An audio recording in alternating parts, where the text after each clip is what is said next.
Députés de la 4e circonscription, Mesdames, Messieurs les conseillers départementaux, Monsieur le président de la communauté d'agglomération de Soissons, je ne l'ai pas vu. Tant pis, j'ai essayé de là. Mesdames, Messieurs les élus, Mesdames, Messieurs les représentants des différentes administrations, chacun dans sa fonction, Madame, Messieurs les dirigeants du bureau enquête incendie des sapeurs-pompiers du fort de Domont, accompagnés du lieutenant Daniel Gérard, bureau enquête incendie des pompiers de Québec, Mesdames, Messieurs les journalistes, chers Valrésiens, chères Valrésiennes, chers amis, c'est avec une grande joie et un immense plaisir que j'ai l'honneur de vous accueillir et vous souhaiter la bienvenue ce soir dans notre commune, plus précisément dans notre salle communale. Depuis 2 ans et demi déjà, dans le cadre d'un centenaire unanimement partagé, les Françaises et les Français se mobilisent pour rendre hommage à leurs aînés et rappeler leur fierté à l'égard de l'histoire de notre pays.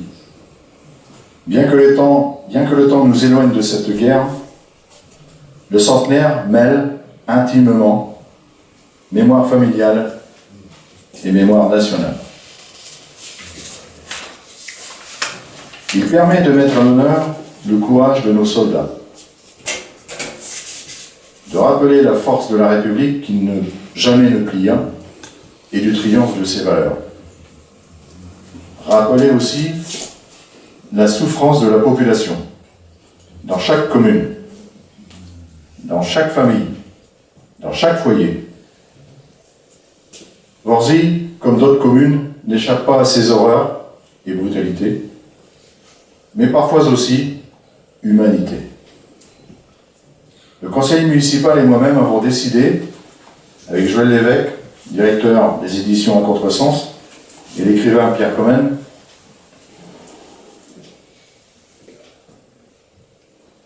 d'organiser une commémoration, la fin de l'occupation de notre commune en mars 1917. C'est l'émotion. À cette occasion, nous avons souhaité organiser une manifestation à la fois culturelle et historique, un bivouac allemand et ses figurants, une exposition de photos qu'on a dû replier pour cause technique, recréant l'ambiance de l'époque. Bien sûr, cette commémoration, nous la dédions aux 9 fusillés de la Carlette et à Virgile Dupressoir, sauvagement assassiné pour avoir défendu sa femme qui se faisait agresser par l'occupant. On considérera donc les 10 personnes ce soir. Ces crimes de guerre allaient meurtrir à jamais notre village et s'inscrire dans notre patrimoine historique. Inspirant Pierre Comène d'un nouveau roman, Une rose en automne, Vorzy, 1914-1917, qu'il pourra vous dédicacer après la conférence. Mesdames, Messieurs, cette manifestation n'aurait pas été possible sans le soutien des différents relais, notamment le conseil départemental, qui nous a octroyé sa labellisation et une subvention.